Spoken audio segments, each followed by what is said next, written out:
Nehemías 4:16.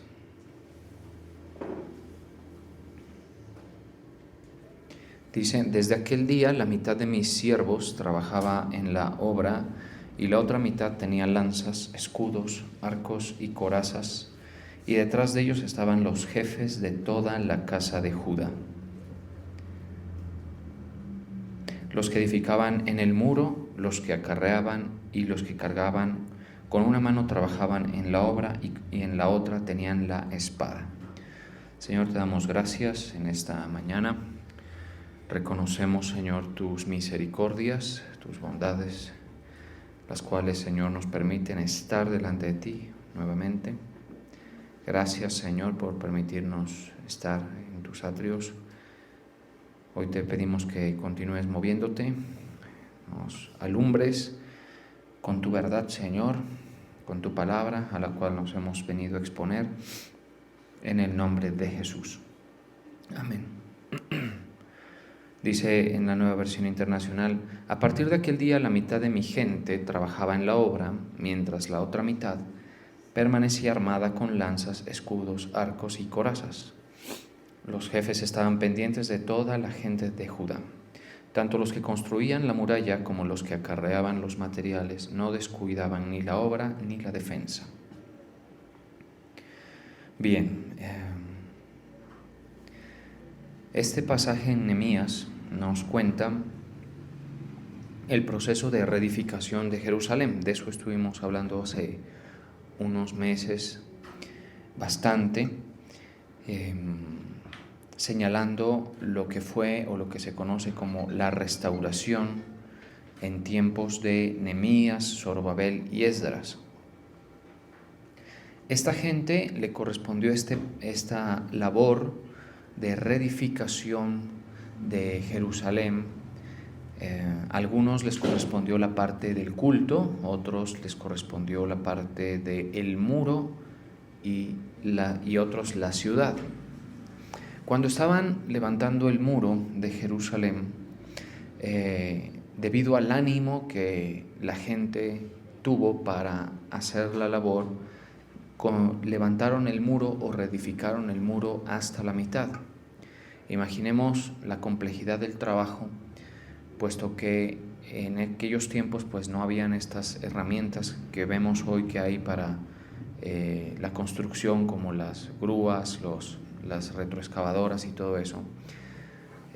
Y la Biblia especifica que uno de los obstáculos que ellos veían era la gran cantidad de escombros. Jerusalén había quedado reducida a escombros, pero como era una ciudad, no era 2 montañitas de escombros, sino que era una gran cantidad de escombros que dificultaban la obra, removerlos y ubicar en los lugares donde debía ubicarse, pues la nueva construcción, la nueva edificación o la restauración de lo que pudiera ser restaurado.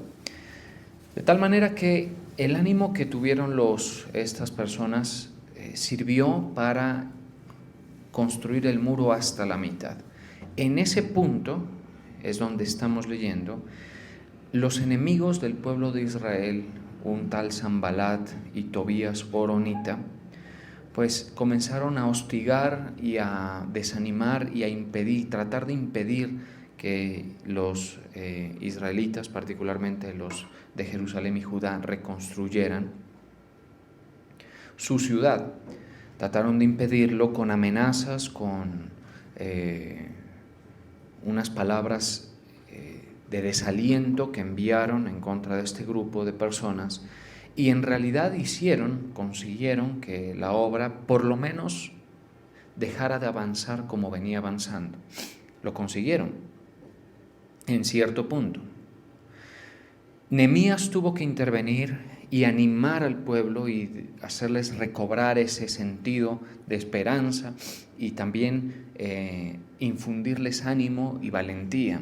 En el versículo 14 dice que después miré y me levanté y dije a los nobles y a los oficiales y al resto del pueblo: no temáis delante de ellos, acordaos del Señor, acordaos, mire cómo los anima, grande y temible, y pelead por vosotros, por vuestros hermanos, por vuestros hijos y por vuestras hijas, por vuestras mujeres y por vuestras casas. Entonces les está diciendo precisamente, no se dejen amedrentar, recuerden que el Señor está con nosotros, recuérdenlo. Y note usted esto, ayer estuvimos estudiando, sin yo proponérmelo, lo que Dios les dijo a los cautivos en Babilonia, por medio de una carta que les envió a través del profeta Jeremías. En esa carta está ese famoso verso que dice: yo sé los planes que tengo respecto a vosotros, planes de bien, de paz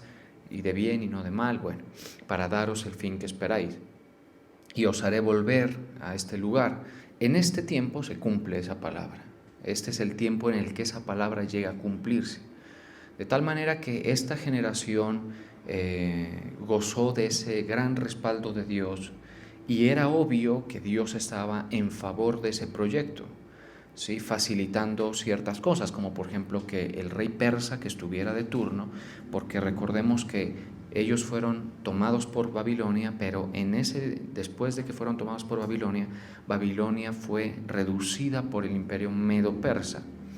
Entonces ya es los persas quienes están al control de los cautivos en Babilonia y en otros lugares del imperio persa, y este rey les permite volver. Al que le permite volver particularmente es a Nehemías. Otro turno le correspondió a Zorobabel tiempos antes, y a Esdras. Entonces, esa palabra que estudiábamos ayer se cumple en estos tiempos, ¿sí? De tal manera que el recurso que utiliza Nehemías es decirle, aquí dice, acordaos del Señor. Entonces eso es muy importante, acordaos del Señor. ¿Para qué? Para transmitirles a la generación que le tocaba el proceso de restauración, pues ese ánimo para una lucha muy, digamos, exigente desde todos los puntos de vista, incluso hasta físico, porque ya la lucha de ellos, por ejemplo, era incluso física. Nosotros, por ejemplo, hablamos de la guerra espiritual, y eso, por supuesto, que es una realidad. Nosotros, dice la palabra, que no tenemos lucha contra sangre y carne, sino contra, bueno, todo lo que dice la palabra. Contra principados, contra gobernadores, contra huestes espirituales de maldad. Y eso, por supuesto, plantea una oposición. Pero nuestra labor no es del todo física. En el caso de ellos vemos que es en ambos sentidos, es física y es espiritual. Sí, es una oposición que se les plantea muy, muy exigente porque era una amenaza real.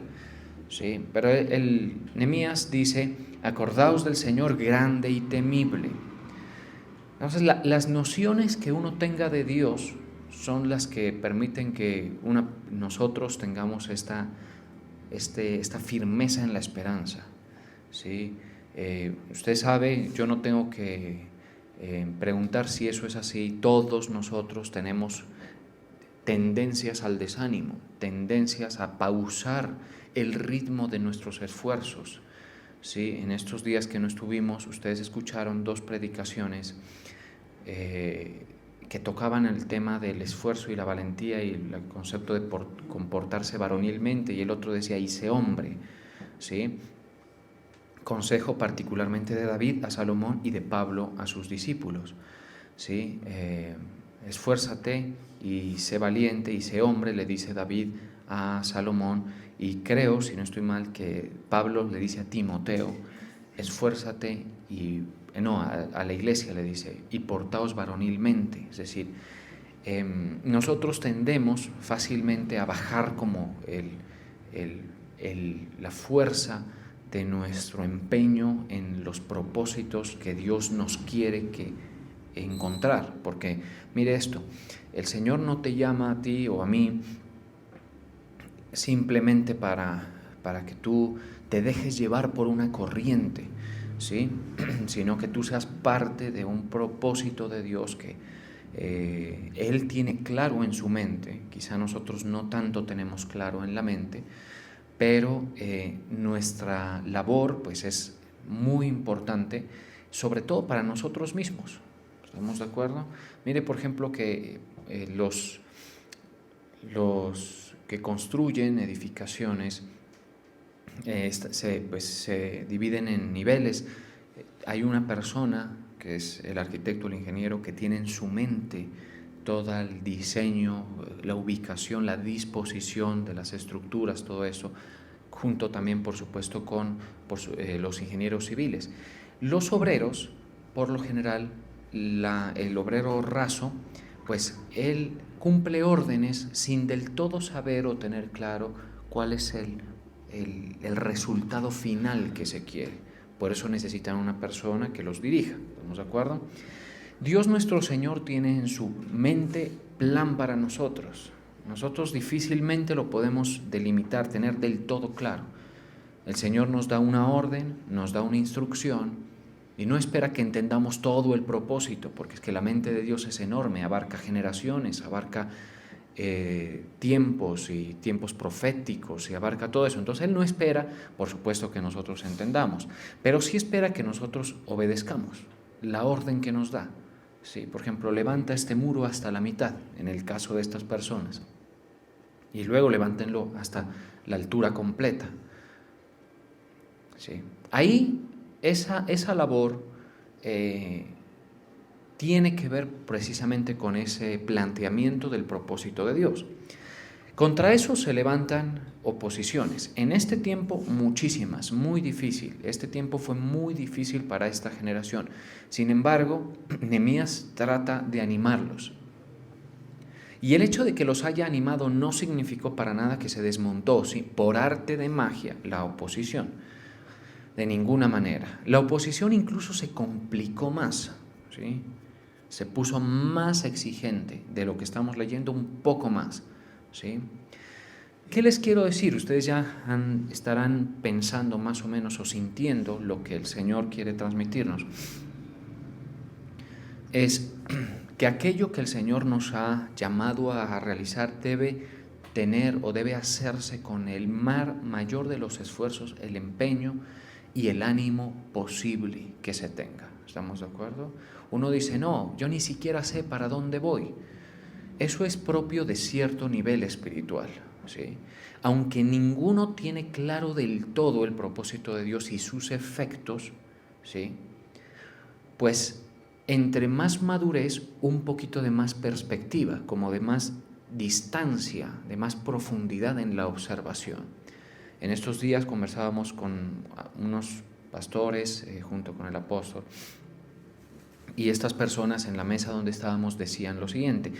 Estaban contando muchos testimonios. Estas personas decían, el Señor nos ha permitido permanecer en la obra, el Señor nos restauró. La persona que estaba hablando contaba un drama muy complicado antes de encontrarse con el Señor. Contaba un drama muy, muy difícil de este tipo de personas que sufren de depresiones, ataques de pánico, condiciones muy quebradizas a nivel emocional, y eso le llevaba, por ejemplo, a esa persona a beber delante de sus hijos pequeños. Y bebía delante de sus hijos pequeños por la ansiedad, por el miedo, ¿sí? Era cómico porque contaba la persona que hablaba, contaba ese testimonio, decía, yo estaba preocupada por mis hijos, y se los decía, les decía, es que yo no sé qué va a pasar con ustedes, pero su manejo era tan errado, tan equivocado, que mientras les decía que estaba preocupado, bebía, ¿sí?, delante de ellos. Es que no sé qué va a pasar con ustedes, pero bebía y bebía y bebía. Y mantenía estas condiciones de ataques de pánico y todo eso. Y hasta que uno de sus hijos fue llevado a la iglesia por una tía. Y esta persona fue muy hábil para dejarse ministrar por la palabra, y a la corta edad de un niñito pequeño le decía a su mamá, le decía, busca al Señor, vamos a la iglesia. Y ella le decía, no, eso no es la solución, yo tengo otros temas dentro, ¿sí? Sin embargo, le insistía. Pues bien, finalmente la persona de las cuales estoy hablando llegó a la iglesia, y la vida de esa persona comenzó a ser restaurada en un nivel tan especial que pues según la propia boca de esa persona, hoy es irreconocible. Tiene una estabilidad emocional, bueno, dejó todo eso, siguió el llamado del Señor y hoy es una de las personas que ocupa un lugar en nuestro ministerio como pastor de una de las ciudades donde está el ministerio asentado. Pero lo que decía esta persona decía, mire cómo el Señor usó, por ejemplo, a mi hijo, a mi hija, usó a usted, apóstol, le decía, porque si usted no llega, yo no llego. ¿Sí? Y eso es una conexión que mucha gente no logra hacer.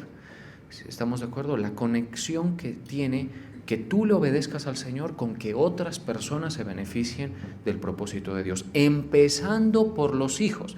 Si usted no ve esa conexión de los hijos, usted, perdóneme, no quiero sonar ofensivo ni tampoco muy duro con la palabra, pero usted es prácticamente un ciego espiritual. Porque ¿cómo va a ser que usted no vea la conexión que hay entre su obediencia al Señor y el beneficio que va a traer a sus hijos? Si usted no lo ve, preocupante el asunto.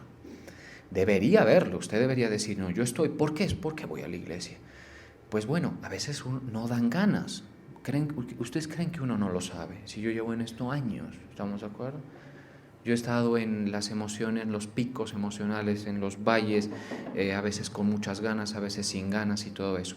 Pero una persona que tiene nociones de propósito dice, no, si yo obedezco al Señor, como mínimo mis hijos van a tener un ejemplo, van a tener un legado de fe, van a tener un territorio conquistado en cuanto a los propósitos de Dios, como mínimo. Pero a veces la obediencia que una persona le puede hacer al propósito de Dios es tan impactante en sus efectos que llega a bendecir a otras familias. Ese es el caso, por ejemplo, del apóstol. Alguien fue usado por Dios para llevarle a él la propuesta del Evangelio. Y cuando él la creyó, su forma de asimilar el Evangelio fue tan profunda, tan decidida, que ahora estamos todos nosotros aquí. Eso así, imagínense. Esa persona que les comento que hablaba es muy entendida, es de esas personas que como que se sacan un 5 en el entendimiento y mire que viene de una condición bastante complicada. Sin embargo, decía, si no llega usted, apóstol, no llego yo. Y entonces se fueron uniendo las personas a mencionar. Y si yo no llego, decía, no llega esta otra persona, un discípulo del discípulo. Y a veces así, el discípulo del discípulo del discípulo del discípulo llega y la conexión es que alguien obedeció, alguien se mantuvo construyendo el muro, digámoslo así. Sí, en el caso del pasaje que vemos es, alguna vez está terminado el muro y alguien dice, mi abuelo tuvo que ver con esto, tal. Es esa conexión que hay, esa profundidad en los efectos de la obediencia al propósito de Dios. Lamentablemente nosotros, pues como tenemos una vista corta, uno dice, no, yo no sé para dónde voy, esto no parece que no va para ningún lado. Y a veces ante el más mínimo asomo de dificultad se desanima la gente, ¿sí? Porque nosotros no tenemos, o sea, esas dos predicaciones que ustedes escucharon en nuestra ausencia, les confieso, yo no las quería pasar, ¿sí? Porque de pronto, pues, tenía otras en la lista que me llamaban más la atención como para que ustedes escucharan.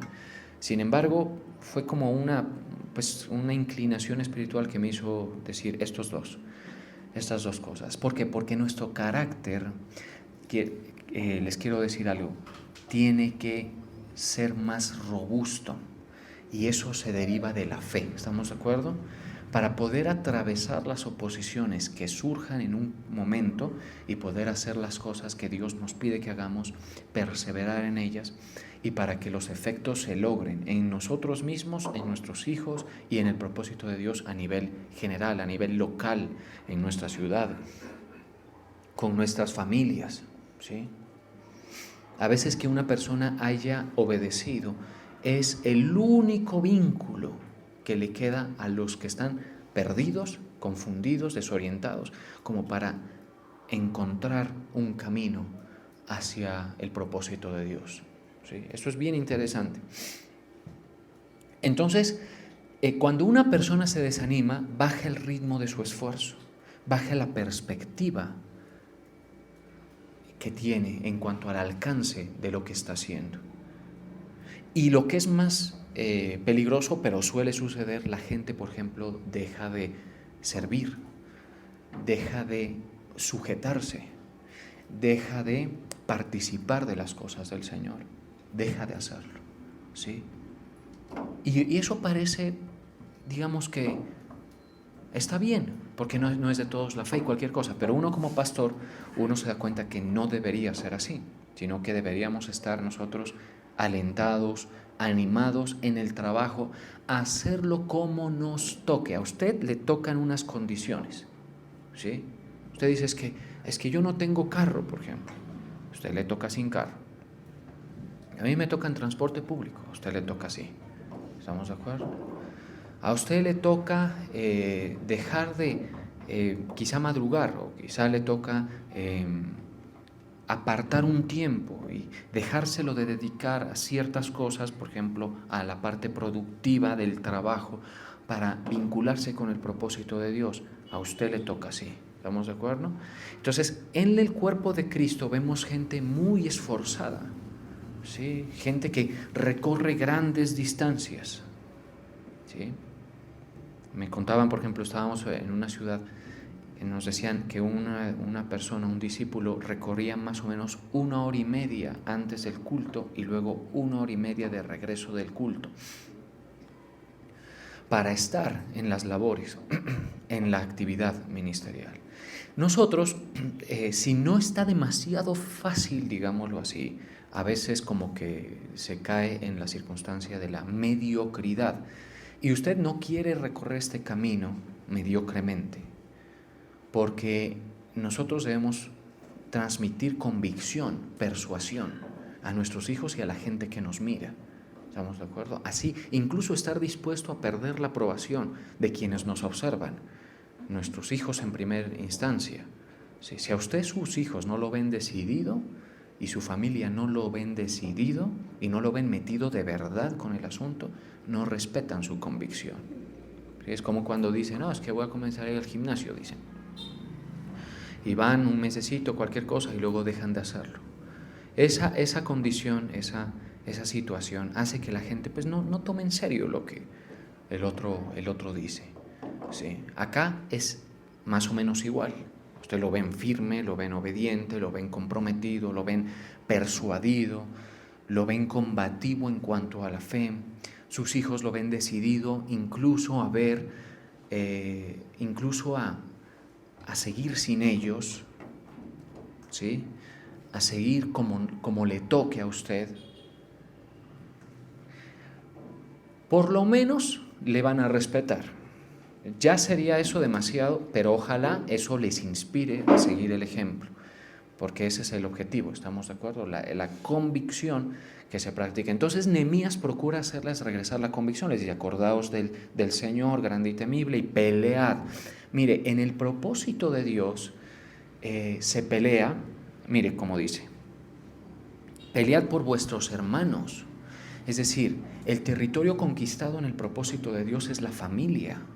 El territorio conquistado en el propósito de Dios somos nosotros mismos. Y usted dice, ¿y qué ganamos?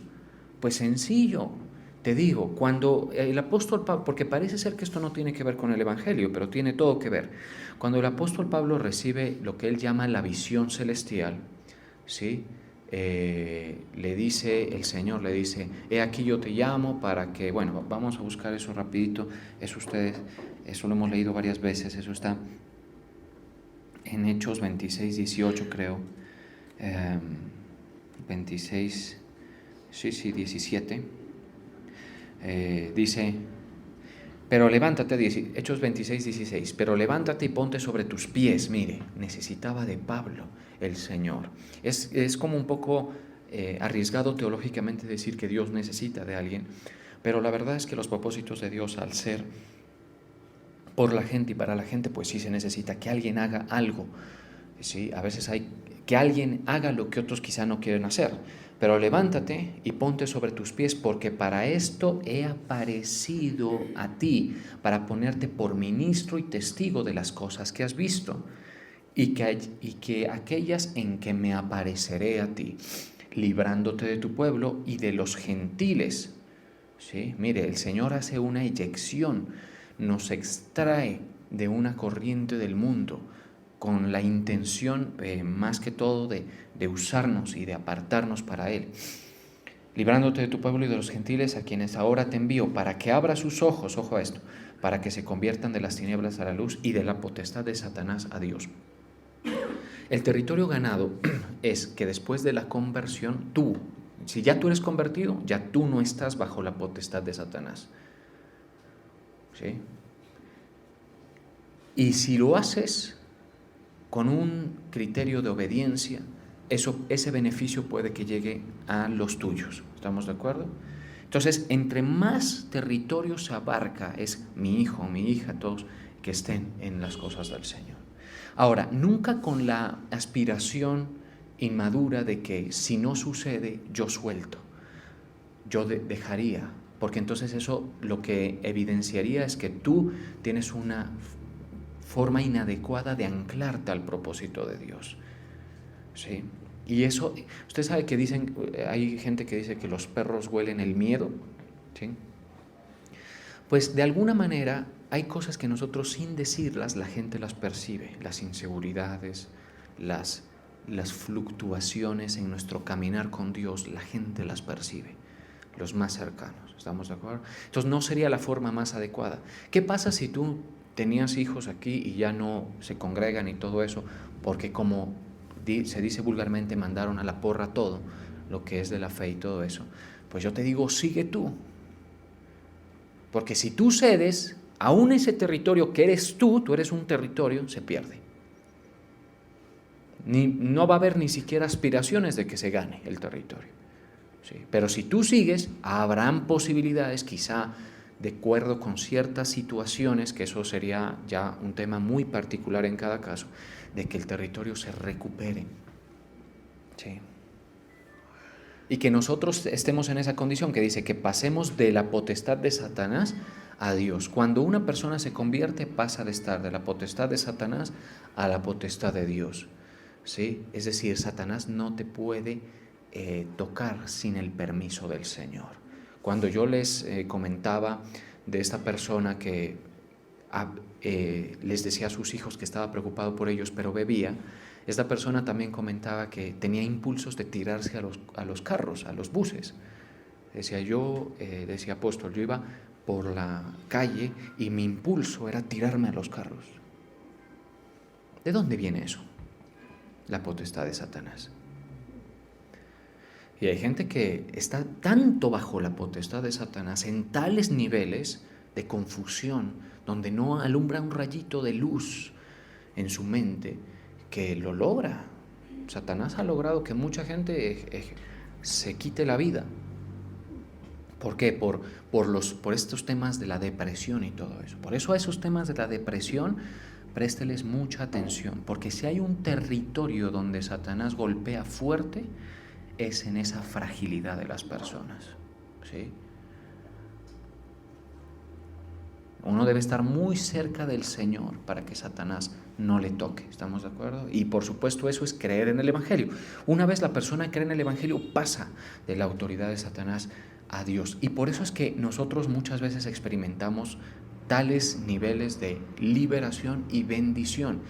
Ustedes me han oído decir que el reino de Dios no es comida ni bebida, que no se trata de que nosotros prosperemos, que a veces tenemos que convivir con dificultades, pero no es menos cierto que quitada la mano oscura de Satanás sobre la vida de las personas, el alma queda en otra condición. ¿Estamos de acuerdo? Queda mejor, en condiciones de funcionar mejor y se puede alcanzar mejor nivel y calidad de vida. ¿Sí? Ahora, si usted es una de esas personas bien entendidas en el propósito de Dios, a usted el Señor se la tiene lista, arreglada. Los cambios, las temporadas se las tiene. ¿Sí? Yo cuando les estoy hablando de estas personas que les comento, estoy hablando de personas muy entendidas en el propósito de Dios, de esas personas muy avanzadas, ¿sí? Que suelen haber en la iglesia. Yo no digo que aquí no haya, ¿sí? Aquí entre ustedes hay gente que bien, ¿estamos de acuerdo? Lo que se trata, o sea, mi intención es que el cuerpo en general reciba un mensaje que le permita recuperar el valor del propósito de Dios, tanto como para ejecutarlo como me toque. Entonces, volvamos al verso que estábamos leyendo y usted se va a dar cuenta de que lo que estoy diciendo tiene total respaldo bíblico. Mire lo que sucede. Después de que vienen los enemigos y todo esto, porque en el versículo 15, Nehemías 4:15 dice, y cuando oyeron nuestros enemigos que lo habíamos entendido y que Dios había desbaratado el consejo de ellos, nos volvimos todos al muro, o sea, volvamos a trabajar. Cada uno a su tarea. Versículo 16, desde aquel día la mitad de mis siervos trabajaba en la obra y la otra mitad tenía lanzas, arcos y corazas. Detrás de ellos estaban los jefes de toda la casa de Judá. Es decir, a ellos les tocó ponerse en una actitud combativa. Dice, pues si vienen les damos pelea, pero mientras tanto construimos. Porque te voy a decir algo. ¿Tuvieron alguna vez que pelear estos? No. Hay amenazas que nunca van a llegar a tu vida, que solamente están para desanimarte. ¿Estamos de acuerdo? Que te paralizan si las ves en el horizonte, pero nunca son tan serias como para realmente parar la cosa. ¿Sí?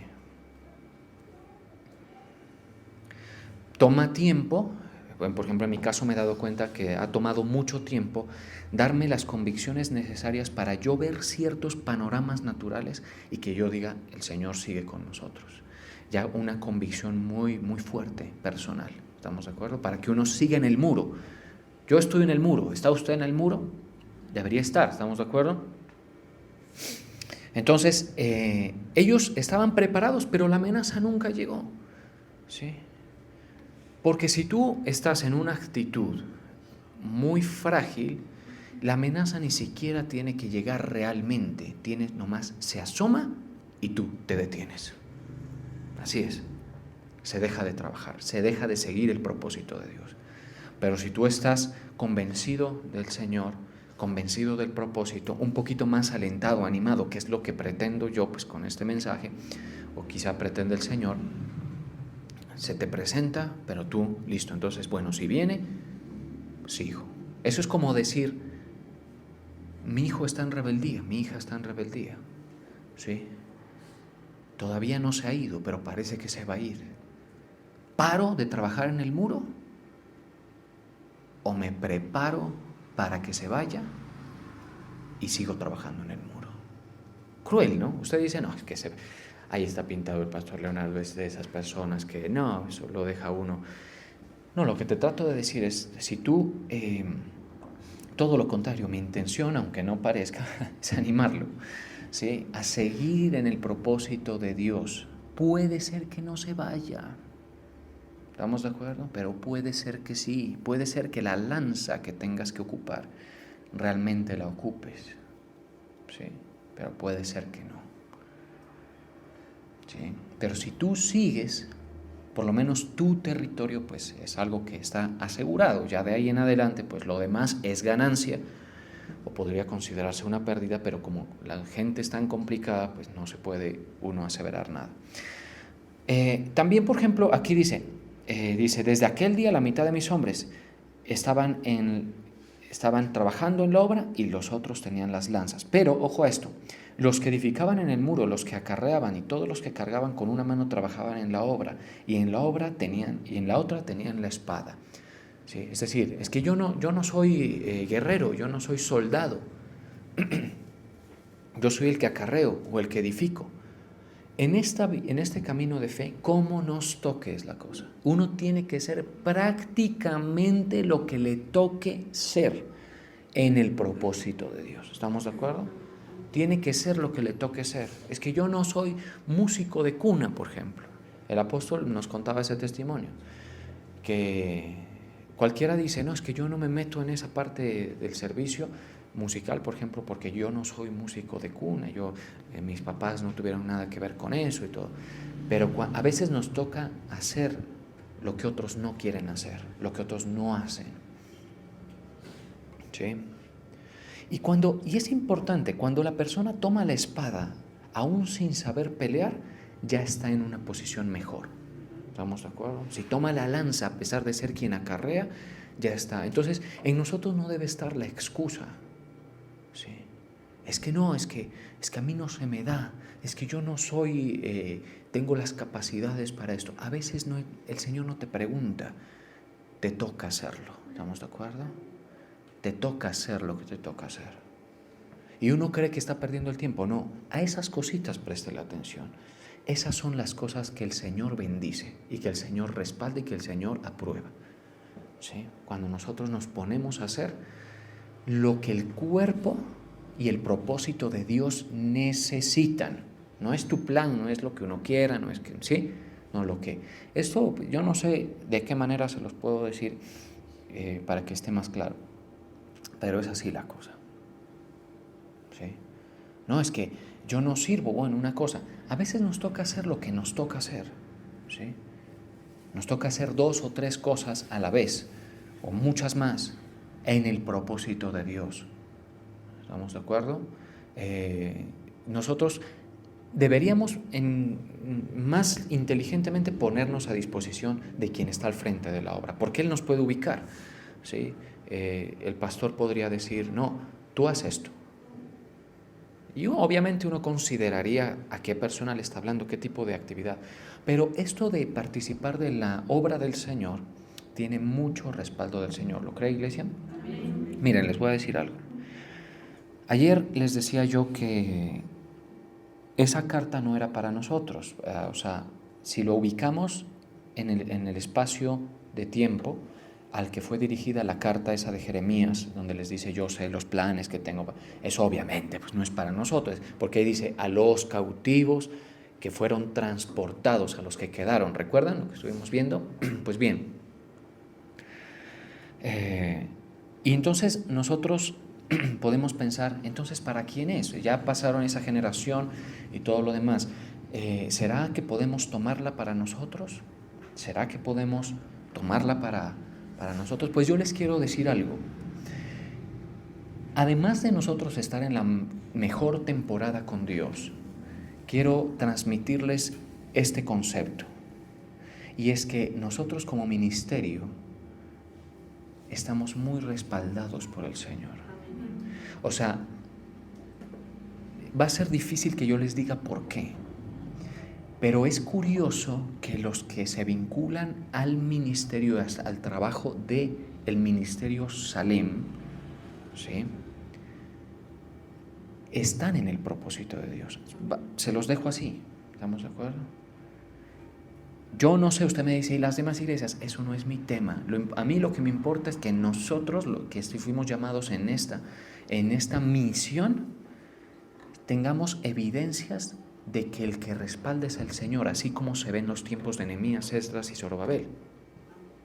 ¿Sí? Así como se ve en los tiempos que esa generación disfrutó del respaldo del Señor. Pues al ojo de una persona que ha transitado años en este camino, como lo soy yo, sin ninguna intención de vanidad lo digo, simplemente es uno tiene, pues, o tiene que tener, sería el colmo que no lo tuviera, una posición un poco más crítica, más madura para observar.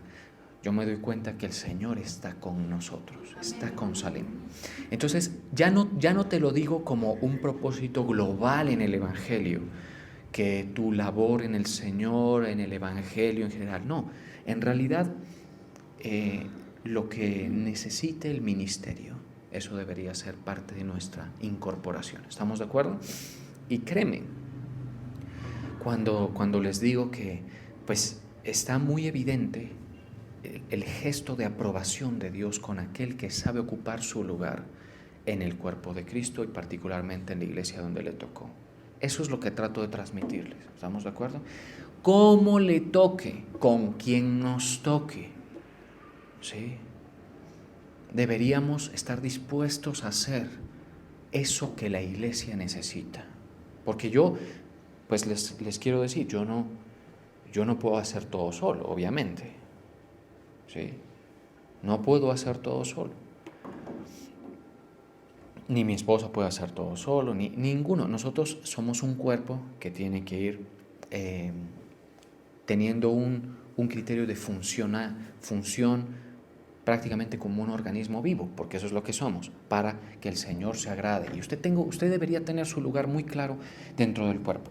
Mire esto, y los que cargaban, ahora dice, porque los que edificaban, cada uno tenía su espada ceñida a sus lomos, y así edificaban. Y al que tocaba la trompeta estaba junto a mí. Mire lo que dice por acá. Después de eso, mire, viene otra amenaza, ¿sí? Que complicó más las cosas. Pero no me voy a detener allí porque ya se nos está acabando el tiempo. Lo que sí voy a decirles es lo que está en el versículo 23. Porque esto ya es muy exigente lo que está en el versículo 23. Y ni yo ni mis hermanos, ni mis jóvenes, ni la gente de guardia que me seguía, nos quitamos nuestro vestido. Cada uno se desnudaba solamente para bañarse. La amenaza era se respiraba tan real en los tiempos de ellos, que no es que me voy a poner la pijamita, vamos a descansar después de un largo día de trabajo, me voy a poner cómodo y vamos, no. Dormían con la ropa. Eso es como cuando uno le dicen tiembla, por ejemplo, el temblor, y uno que se queda esperando la réplica. ¿Cómo se queda uno esperando la réplica? Vestido, si toca salir corriendo. ¿Sí? Así. O sea, uno se queda así, o tiene que ser uno muy tranquilote pues en la vida, que después de un terremoto como el que hubo más o menos en el 2018, ¿se acuerdan? Antesito de un congreso que fue pues a mi modo de ver fuerte, o sea, una pared de nuestro apartamento se partió por la mitad, ¿sí? Pues uno tiene que ser muy, pues prácticamente estar muy tranquilo pues para no, yo en boxer, ¿sí? Sí. Sí. No, uno está ahí, si tiembla salimos todos hechos un tiro, ¿estamos de acuerdo? Así funciona.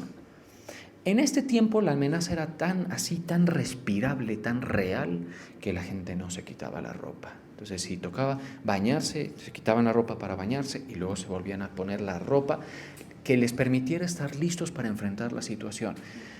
Obviamente usted dice, pero bueno, en nuestro caso no tiene que ser así. Pues no, pero sí se requiere una actitud de mucha alerta, mucha vigilancia, mucha disposición, una actitud de mucha diligencia en la obra, en el trabajo del Señor, en el aprendizaje. Usted me dice, yo no sé qué hacer, pastor, no tengo claro qué hacer.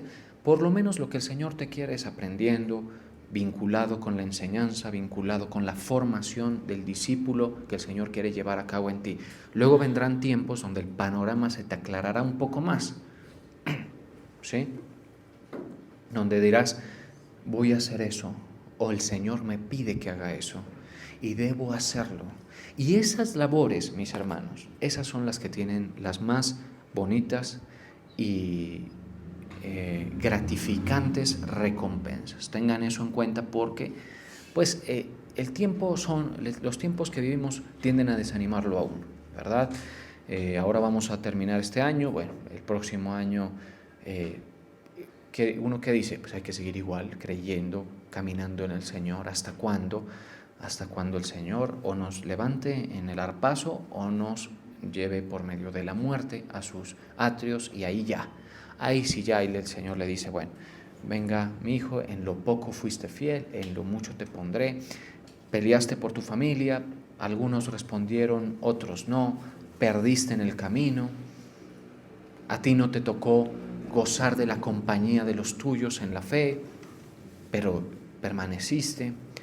A otros les va a decir, a ti te tocó practicar la fe conviviendo con circunstancias muy complejas desde el punto de vista laboral, desde otras circunstancias. Sin embargo, yo siempre estuve allí. Esa es la experiencia con el Señor. Allí está la victoria, mis hermanos, en su integración en el muro. ¿Estamos de acuerdo? Eso, y felicito. Entre ustedes hay gente que han entendido esto, que se puede contar con ellos. Bien, bien, o sea, eso yo no estoy ni resentido, ni preocupado, nada. Y tampoco van a pensar que les digo esto como para quien dice, no, es que el pastor necesita... El Señor me ha dado todo lo que yo necesito, la verdad. Lo digo por ustedes simplemente. Yo siento que cuando alguien falte, el Señor me va a dar quien lo haga, en todos los niveles. ¿Estamos de acuerdo? Siempre. O sea, no nos equivoquemos con esto.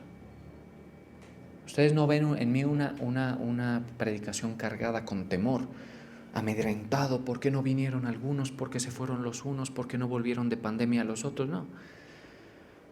Porque me percibo respaldado, me percibo protegido, me percibo guardado.